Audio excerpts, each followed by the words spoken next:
Some people call Roslin Chapel a Bible in stone or a book in stone because all the sculptures in the chapel tell a story of some inscription carved into it.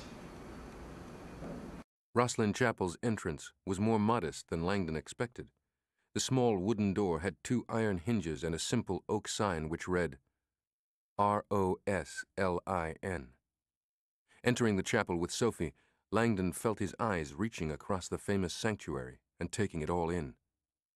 Every surface in the chapel had been carved with symbols: Christian cruciforms, Jewish stars, Masonic seals, Templar crosses, cornucopias, pyramids, astrological signs, plants, vegetables, pentacles, and roses. Roslin Chapel was a shrine to all faiths, to all traditions, and above all, to nature and the goddess. Everything you see in Roslin Chapel is open to interpretation. People have lots of different opinions about the chapel. I would recommend you make up your own mind about what you see in there. You find all sorts of symbols and images inside the chapel, not just Christian ones. People say there's a strong pagan influence on the building.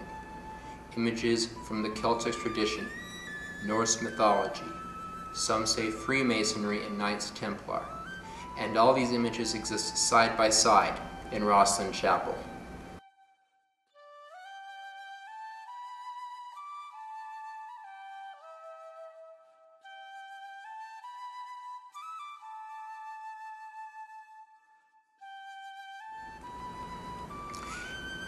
In between the top of the ceiling and the floor, you will see there's a row of plants there.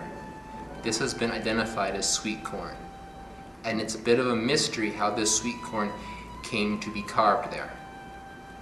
It wasn't a plant known to Scotland at the time of Roslin Chapel's construction in 1200 AD. It doesn't grow indigenously there. The theory is that examples of sweet corn and other plants were brought back from the New World by the founder's grandfather, Sir Henry St. Clair. He's thought to have crossed the Atlantic in the 1390s, about 100 years prior to Columbus, in from Orton, Scotland.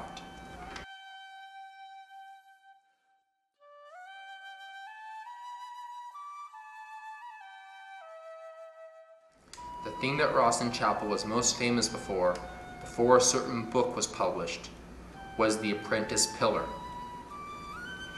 It is distinctive from all the other pillars in the chapel in that it has vines running all the way around it, from top to bottom. There's all sorts of stories and theories about the apprentice pillar, the most famous of which that the Holy Grail was buried inside it. It's a long-standing legend at Roslin Chapel. People say it's buried in the pillar, on top of the pillar, or underneath the pillar.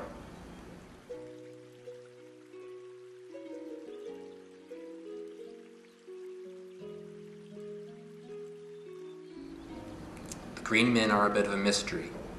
People can agree on what the green men represent. It's generally thought as some sort of pagan fertility symbol. Some say they are some sort of deity worshipped by stonemasons, designed to bring good luck to the chapel. It's not unusual to find them in religious buildings. Lots of places right across Europe have examples of green men inside them. The strange thing about Roslin Chapel is that there are so many of them. At last count, there was 109 in Roslin Chapel.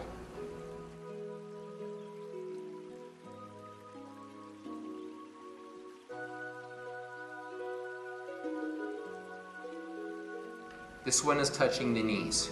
The other one has one hand at the shin and one hand at the chest. These poses and positions are thought to be associated with Freemasonry. They are known as the Masonic angels, especially the ones along the back wall of the chapel. It's said that Roslin Chapel and its creators, the St. Clair family, have a strong association with Freemasonry in Scotland. For many years, the head of the St. Clairs at Roslin was the Grand Master, the head of the Freemasons in Scotland. It was a hereditary title which was passed down through the family. Roslin Chapel remains a very important location to Freemasons to this day. Some people believe Roslin is the birthplace of modern Freemasonry as we know it today. They say the Holy Grail is buried in Roslin. Depending on which authors you read, the Ark of the Covenant is buried in Roslin Chapel. Pieces of the True Cross, skulls from the Holy Land, Scotland's missing crown jewels are all associated with Roslin Chapel. Every day the Chapel Trust receives a request to dig the chapel up, and every day their requests are refused. The Holy Grail 'neath ancient Roslin waits, the blade and chalice guarding o'er her gates.